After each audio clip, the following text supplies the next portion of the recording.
আসসালামু আলাইকুম আমার প্রিয় শিক্ষার্থীরা, তোমরা সবাই কেমন আছো? আলহামদুলিল্লাহ, আমি ভালো আছি। আজকে আমি আমার নবম দশম শ্রেণীর শিক্ষার্থীদের জন্য শুভা গল্পটি নিয়ে এসেছি।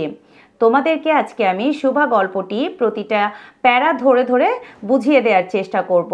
আশা করি আজকের ক্লাসটি করার পরে তোমাদের শুভা গল্পটি নিয়ে আর কোনো সমস্যা থাকবে না ইনশাআল্লাহ। চলো তাহলে আমরা শুভা গল্পটি নিয়ে আলোচনা শুরু করি। শুভা গল্পটি লিখেছেন রবীন্দ্রনাথ ঠাকুর। মেয়েটির নাম যখন শুভা রাখা হয়েছিল তখন কে জানতো সে বোবা হবে? তার দুটি বড় বোনের নাম রাখা হয়েছিল সুকেশিনী ও সুহাসিনী। তাই বড় দুই বোনের সাথে মিল রেখে তার বাবা ছোট মেয়েটির নাম রাখেন সুভাসিনী। এখন সবাই তাকে সংক্ষেপে শুভা বলে ডাকে। রীতিমতো বেশ খোঁজ খবর নিয়ে ও টাকা পয়সা খরচ করে বড় দুই মেয়ের বিয়ে দেওয়া হয়েছে। এখন ছোট মেয়েটি বাবা মায়ের হৃদয়ের নীরব পাথর হয়ে আটকে আছে। চলো এবার তৃতীয় প্যারাটি দেখি। সবাই ভাবে যে কথা বলতে পারে না সে বোধ হয় কোনো কিছু অনুভবও করতে পারে না। আসলে কি তাই? তোমরা বলো তো। কথা বলতে না পারলেও তো তুমি আমি কি বলছি ভাবভঙ্গি দেখে ওরা বুঝতে পারে। এই জন্য অনেকে তার সামনে আসলে বুঝতে পারে না ওরা যে কি বলা উচিত, ভবিষ্যৎ নিয়ে খুব চিন্তা হচ্ছে এটা সব সময় দেখায়। এইগুলো দেখতে দেখতে ছোটবেলা থেকেই আসলে শুভা বুঝে গিয়েছিল বিধাতার একটি অভিশাপ স্বরূপ সে জন্মেছে তার পিতামাতার ঘরে। ফলে সাধারণত সে নিজেকে খুব লুকিয়ে রাখার চেষ্টা করত, মনে করত আমাকে সবাই ভুলে গেলে আমি বাঁচি। কিন্তু বেদনা কি কখনো কেউ ভোলে? বাবা মায়ের মনে সব সময় জেগেছিল, চিন্তা করত সব সময় শুভাকে নিয়ে।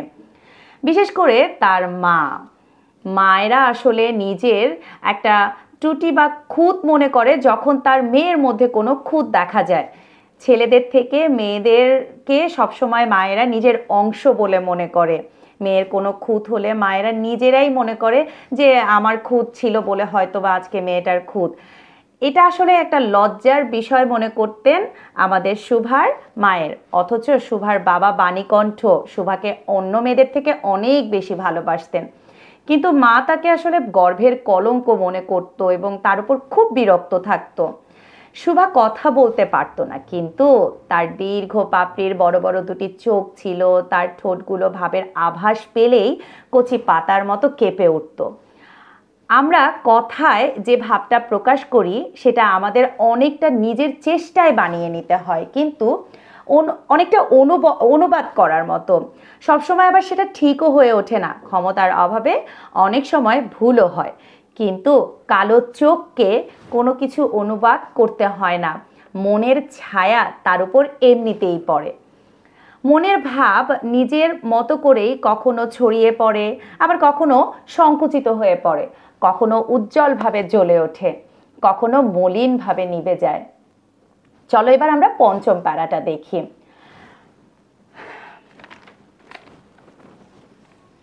কখনো ডুবন্ত চাঁদের মতো পলকহীনভাবে তাকিয়ে থাকে, কখনো বিদ্যুৎ চমকের মতো সব দিকে জ্বলে ওঠে। যে মানুষটার মুখের ভাব ছাড়া আজীবন কাল ধরে চলে আসছে, তার মুখের ভাষা নেই, কিন্তু চোখটা আসলে উদার, স্বচ্ছ আকাশের মতো স্পষ্ট এবং সুবিশাল। সূর্য উদয় অস্ত যাওয়ার সময় যে আলো ছায়ার খেলা দেখা যায়, খানিকটা ওই রকম নিস্তব্ধ প্রান্তরের মতো। এই বোবা মানুষের মধ্যে বিশাল নির্জন প্রকৃতির একটা মহত্ব আছে। এই জন্য সাধারণ ছেলেমেয়েরা তাকে আসলে খুব ভয় পেত আর তার সাথে খেলতো না। সে নির্জন দুপুরের মতো শব্দহীন ও সঙ্গীহীন ছিল। এবার তোমাদেরকে আমি শুভার গ্রাম সম্পর্কে বলবো, সেটা তোমরা ষষ্ঠ প্যারায় পাবে। শুভার গ্রামের নাম চণ্ডীপুর। নদীটি বাংলাদেশের একটি ছোট্ট নদী। গৃহস্থের ঘরের কৃষকের মেয়ের মতো নদীটি বেশি দূরে যায়নি কখনো। এই ছোট্ট সরু নদীটি নিরলসভাবে নিজের বংশ রক্ষা করে চলেছে। তার দুই ধারের গ্রামের সবার সাথে যেন একটা না একটা সম্পর্ক আছেই। দুধারে লোকালয় এবং গাছের ছায়া ঘেরা উঁচু পাড়। নিচ দিয়ে এই আত্মভোলা নদীটি যেন আনন্দে নেচে নেচে লোকের অসংখ্য উপকার করে বয়ে চলেছে। শুভার বাবা বাণীকণ্ঠের ঘর নদীর ঠিক একেবারে উপরে। শুভার বাবার বাঁশের বেড়া, আটচালা ঘর, গোয়াল ঘর, ঢেকিশালা, খড়ের স্তূপ, তেঁতুলতলা, আম, কাঁঠাল ও কলার বাগান নৌকার যাত্রীদের দৃষ্টি আকর্ষণ করে।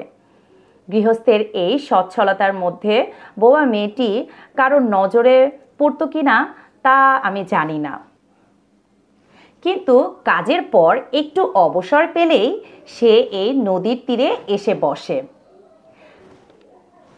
প্রকৃতি যেন তার ভাষার অভাব পূরণ করে দেয়, যেন তার হয়ে কথা বলে।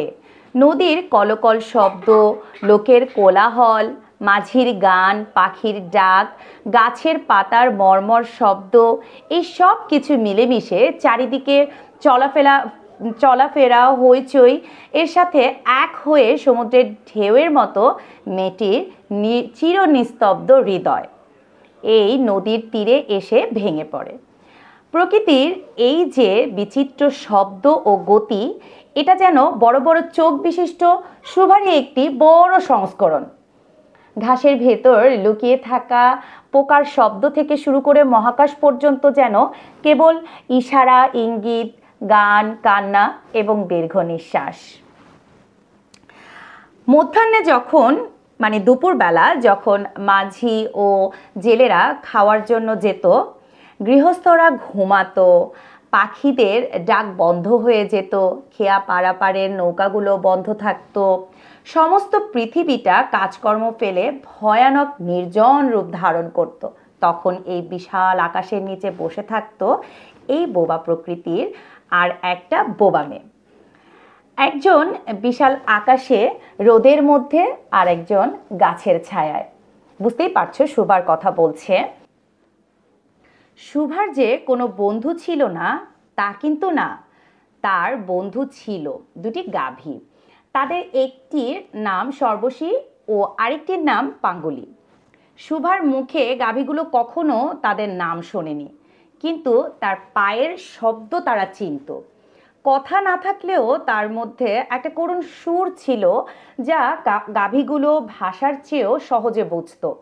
শুভা কখন তাদের আদর করছে, কখন বকাঝকা করছে, কখন মিনতি করছে বা অনুরোধ করছে, তা তারা মানুষের চেয়ে বরং সহজে বুঝতে পারত।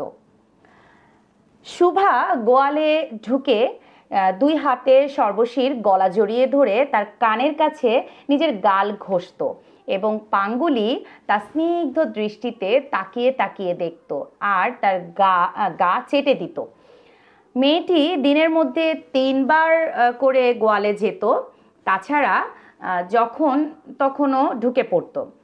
ঘরে কোনোদিন বকা শুনলে সে তার এই বোবা 2 বন্ধুর কাছে আসতো। শুভার দুঃখ ভারাক্রান্ত চেহারা দেখে তারা কি এক অনুমান শক্তির সাহায্যে মেয়েটার মনের কথা বুঝে ফেলতো এবং শুভার গায়ের সাথে ঘেঁষে তার বাহুতে হাতে শিং ঘষে ঘষে তাকে সান্ত্বনা দেওয়ার চেষ্টা করত। এছাড়াও ছাগল ও বিড়াল ছানাও তার বন্ধু ছিল, কিন্তু তাদের সাথে শুভার এত খাতির না থাকলেও তারা শুভার প্রতি যথেষ্ট আনুগত্য প্রকাশ করত। বিড়ালের বাচ্চাটি দিনে বা রাতে যখন তখন শুভার গরম কোলে বসে আরামে ঘুমানোর ব্যবস্থা করত। আর শুভা গলায় হাতে পিঠে যদি হাত বুলিয়ে দেয় তাহলে তার ঘুমাতে সুবিধা হয়, সেটাও সে আকার ইঙ্গিতে শুভাকে বোঝানোর চেষ্টা করত। শুধু যে এরাই তার বন্ধু ছিল তা কিন্তু নয়। উন্নত শ্রেণীর জীব অর্থাৎ মানুষের সাথেও যে তার একেবারেই বন্ধুত্ব ছিল না তা কিন্তু না, তার একটা মানুষ সঙ্গীও ছিল। তবে সে মানুষের সাথে আসলে শুভার সম্পর্কটা কেমন তা বোঝা কঠিন, কারণ সে কথা বলতে পারত আর শুভা কথা বলতে পারত না, দুজনের ভাষা এক ছিল না। গোসাইদের ছোট ছেলে, নাম তার প্রতাপ। লোকটা কোনো কাজ করে না। সে যে আয় রোজগার করে সংসারের উন্নতি করবে সে আশা তার বাবা মা ছেড়ে দিয়েছে, মনে করে না এখন আর। অকর্মা লোকজনের একটা সুবিধা হলো এই যে আত্মীয়জনেরা তাদেরকে দেখতে না পারলেও অনাত্মীয়রা, মানে যাদের সাথে আত্মীয়তার সম্পর্ক নেই, তারা এই ধরনের অকর্মাদের কাছে টেনে নেয়। এরা তাদের খুব প্রিয় হয়ে যায়, কারণ যেহেতু এদের কোনো কাজ থাকে না, তারা অনেকটা সরকারি সম্পত্তির মতো হয়ে যায়। শহরে যেমন দু একটা মালিকানাবিহীন বাগান থাকা দরকার, তেমনি গ্রামে দু একজন সরকারি অকর্মা লোক থাকাটাও খুব প্রয়োজন। কাজে কর্মে আনন্দের অবসরে লোকেদের অভাব হলে এদেরকে কাছে পাওয়া যায়। প্রতাপ যেহেতু কোনো কিছু করতো না, তাই তার সময় কাটানোর জন্য তার খুব মানে পছন্দের একটা কাজ ছিল ছিপ ফেলে মাছ ধরা। তার প্রধান শখ ছিল এটা। এতে সময়টাও তার খুব ভালো কাটে। বিকেলে প্রায়ই এই কাজে সে ব্যস্ত থাকতো। আর এই উপলক্ষে শুভার সাথেও তার প্রায় দেখা হয়ে যেত। যে কোনো কাজেই করুক না কেন, সবারই কিন্তু একটি সঙ্গী পেলে কাজটা খারাপ লাগে না। প্রতাপারও একই রকম। মাছ ধরার সময় বোবা লোক পাশে থাকলে বরং সবচেয়ে সুবিধা হয়। এজন্য প্রতাপ শুভার মর্যাদা বুঝত। সবাই শুভাকে শুভা বলে ডাকলেও সে খানিকটা বেশি আদর করে সু বলে ডাকত। শুভা তেঁতুলতলায় বসে থাকতো, আর প্রতাপ কাছেই ছিপ ফেলে জলের দিকে তাকিয়ে থাকতো। প্রতাপের জন্য একটি পান বরাদ্দ ছিল শুভার পক্ষ থেকে। সে নিজেই তা বানিয়ে আনতো। বোধহয় অনেকক্ষণ বসে বসে চেয়ে থাকতো আর চাইতো প্রতাপের কোনো একটা কাজে যদি আসা যায়, পৃথিবীকে তার জানিয়ে দিতে ইচ্ছে হতো সেও কিছু একটা করতে পারে, সেও কোনো অংশে কম যায় না, সেও প্রয়োজনীয়, কিন্তু কিছুই করার ছিল না। তখন সে মনে মনে বিধাতার কাছে অলৌকিক ক্ষমতা চাইতো, যেন সে মন্ত্র দিয়ে এমন কিছু করে ফেলে যাতে প্রতাপ আশ্চর্য হয়ে বলে, তাই তো, আমাদের শুভির যে এত ক্ষমতা তা তো জানতাম না।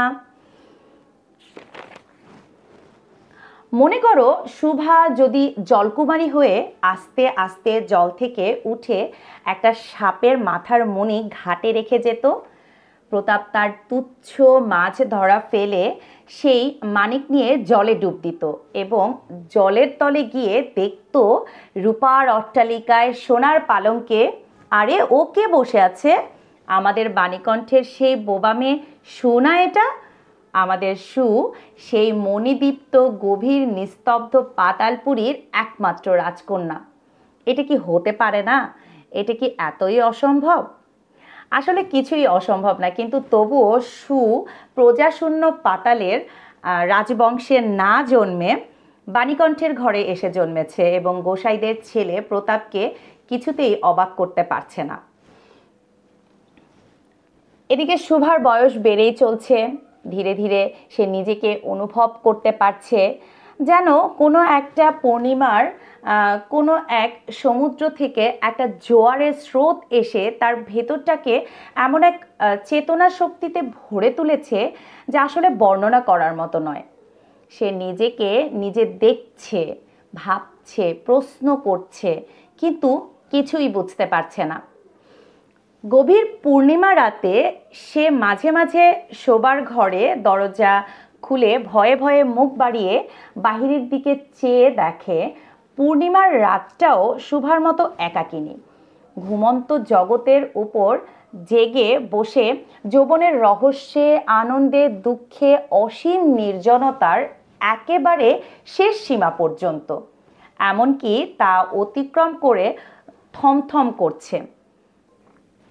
এই নির্জন নিস্তব্ধ ব্যাকুল প্রকৃতির কিনারে দাঁড়িয়ে আছে একটি ব্যাকুল বালিকা।